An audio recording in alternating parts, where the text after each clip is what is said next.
Happy New Year. Nashukuru Mwenyezi Mungu ametujalia mwaka mwingine tena tumekutana, tuko salama, na kwa kipekee niwashukuru sana media. Mnafanya kazi kubwa sana ya kulipambania taifa kuhakikisha linakuwa salama. Mna mchango mkubwa sana, Mungu awajalie kwa hicho. Japo nyie mnaweza mkadharau, mkaona ni swala dogo, lakini takriban katika mambo yote nyie mmekuwa ndio watu wa kwanza mnaochangia katika kuliunganisha taifa. Kwa sababu hamjali ni nini mnakusanya upande wa michezo, upande wa nini, mwisho wa siku tunakuwa kitu kimoja. Mungu awajalie kwa hilo. Amina, tumepokea mzee Maokoto. Shukrani sana. Hatari kweli kweli. Nashukuru. Sijui nianzie wapi? Nakosa cha kusema. Hivi mzee Maokoto, na wewe ulikosa pensheni ile pensheni? Asilimia ile. Ipi? Pesa na ile pesa milioni 20? Nilipata alhamdulillah. Naam. Mzee Maokoto akose? Hapana, nilipata, nashukuru Mungu kwa hilo. Alafu ni vitu vidogo, wala sidhani hata kama vina muda hata kuviongelea vitu kama hivyo. Vinauma amevuka navyo mwaka hivi. Basi ni utoto wa fikra tu. Sasa kama inakuja inatolewa bonus kama zawadi, alafu eti umebahatika hujapata au umepata kidogo ulalamike, nafikiri utakuwa huna shukurani hata kwa Mwenyezi Mungu, kwa sababu upande wetu sisi Waislamu tunasema la yashkuru qalila, yani asishukuru kwa kidogo basi hatoshukuru hata kwa kikubwa. Kwa hivyo sidhani labda tumetofautiana katika mtazamo. Wewe hata usingepata fresh tu. Alhamdulillah, yani kikubwa zaidi nilichofurahi ni kile kukutana na wenzetu kucheza dabi ile, umenielewa?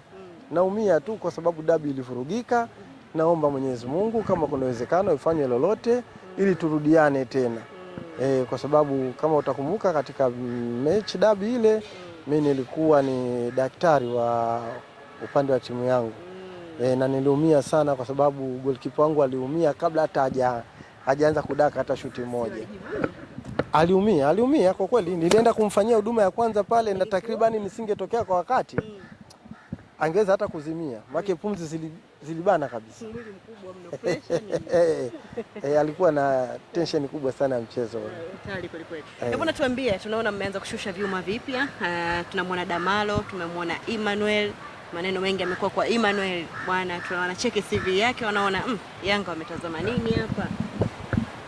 Kama shabiki kikubwa kwanza nimshukuru tu sisi taasisi yetu kiongozwa na rais wetu Engineer Hersi Said.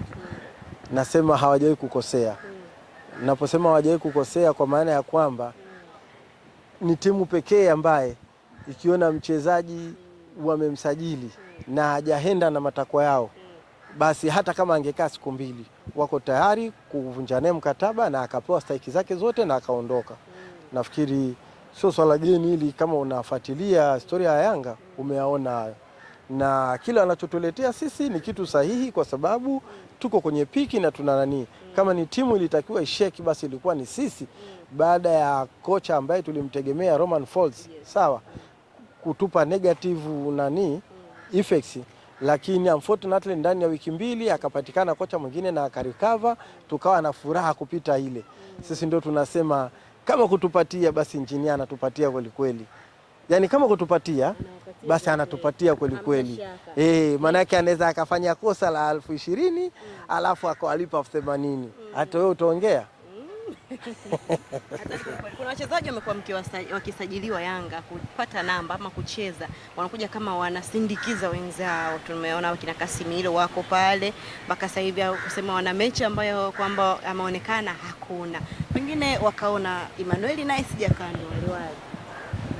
Hapana, anaweza kuwa hajaonekana huku kwenye mchezo, lakini kwenye pichi za mazoezi wale wote wanachezeshwa na jopo liko pale la kuangalia anaachivu nini, anatupa nini kwenye mazoezi. Kwa hiyo ukiona mtu mpaka hajapewa hata mechi moja, manake hata huko kwenye mazoezi hajajituma. Unajua hili ni swala ni sawa na vile sawa na wewe unapoenda kuoa mke, unaoa kwanza kwa kufuata sifa za ukoo wao, bwana yuko hivi na nini, lakini pale utakapomuoa sasa umekuja naye nyumbani kwako, unayokuja kukutana nayo tofauti na yale matarajio yako. Ndio yale mwingine unaona ana give up, mwingine anasema nitambadilisha. Sasa yote kwa yote tunachosema sisi, tunachotaka ni furaha, tunachotaka ni maendeleo, tunachotaka sisi tuendelee kupata maendeleo zaidi na zaidi na zaidi. Na hata hao walikuwa unasema kwamba hujawahi kuwaona, tuna kombe letu ambalo Mungu akipenda kesho sisi tutakwenda Zanzibar kwenye kombe la Mapinduzi. Na kwa kweli safari hii tuna hamnalo sana. Tunataka kuchukua kombe lile, hatutaki kuwa wasindikizaji. Tunataka turudi na kombe lile. Kwa hiyo yule ambaye unatamani umuone, basi utamuona hapa, kwa sababu ni sehemu ambayo ina uwanja wa wazi wa kuweza kuwajaribu wachezaji wetu wote wale. Licha ya wachezaji wengine kutokuwepo, haina shaka hiyo. Yaani kwa kikosi ambacho kipo kitatuwakilisha, nina imani tutarudi na kombe hili. Na nashukuru Mungu na wenzetu waliotangulia na kocha wao mpya, na wenyewe wamejinasibu kwamba wanalihitaji kombe la Mapinduzi. Kwa hiyo naomba tuelekeze macho Zanzibar, huenda safari hii tukapata uondo mzuri zaidi, na tunaomba Mungu asijivunje mtu. Lakini yote kwa yote ni kuombeni sana, Mungu akipenda kesho kutwa siku ya Jumapili, sala na dua zote tuzielekeze kule Morocco dhidi ya timu yetu ya taifa itakapokuwa inatupa karata yake katika 16 bora dhidi ya wenyeji wa pale Morocco. Kwa upande wetu huku Tanzania tumejipanga, tutakuwa na mkuu wa wilaya ya Temeke na sasa anafanya taratibu ili uweze kuwasiliana na wakuu wenzake wa wilaya, mlezi wetu Mpogolo pamoja na wa Kigamboni wa wilaya zote zetu 5 hizi. Ikiwezekana wote tukutane pale Keko DDC, tutaonea mpira wote pale katika kuhakikisha tunaipa hamasa timu yetu ili iweze kufanya vizuri. Sijui kuna kitu gani kinanisukuma, lakini mimi kinanisukuma kwamba tunaenda kumtoa Morocco japo ni mwenyeji. Sijui ni kitu gani kimenijia tu.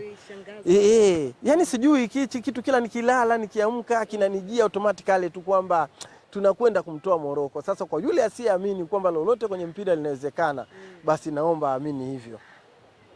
Naomba asiyeamini basi sisi tunachoomba dua yake tu. Sisi tunaamini hivyo. Naona kabisa yani kuna mwanga fulani. Mungu ibariki Tanzania, tuende tukafanye wonders, kwa sababu hata mbuyu ulianza kama mchicha. Wale waliokuwa wanatudharau sasa ndio wanaona kidogo kidogo. Kwanza ilikuwa hatujawahi kuscore goal katika mashindano haya since 1980. Tumekuja tumescore goal kila mchezo. Kwa hiyo ni achievement hiyo, juu ya achievement ni historia inazidi kujiandika tu. Na imekuwa nzuri zaidi kwa sababu tumepangwa na bingwa mtetezi kwa mara ya kwanza katika 16 bora. Kwa hiyo nina imani pale tunapoenda kumtoa tutaandika historia kubwa sana. Na I say sijui sherehe yake itakuwaje. Hatari. Shukrani sana Wokoto bwana. Nashukuru. Chama, Kagere, umeelewa, nasikia Juma Kaseja wanataka wamrudishe pale. Ameamua kukusanya wastafu wake wote, hata safu waje wananii pale. Ya Ucho sijasikia, lakini hao wengine naona na nimeona hata interview zake. Kisugu kabariki, anashukuru sana. Wale wote walikuwa wanasema duka, saizi sio duka tena, wanamtukuza. Wanasema yule kama Ronaldo tu, hata awe na miaka 45 atacheza tu. Mpira kitu kizuri sana. Akiongea saizi asubuhi simwamini, jioni sio yeye. Kama Mandala vile. Mandala akiongea wewe subiri a few moments later. Mandala? Sio yeye kabisa. Akiongea sisi tunasubiri tu a few moments later. Tayari kweli. Shukrani sana. Nashukuru sana.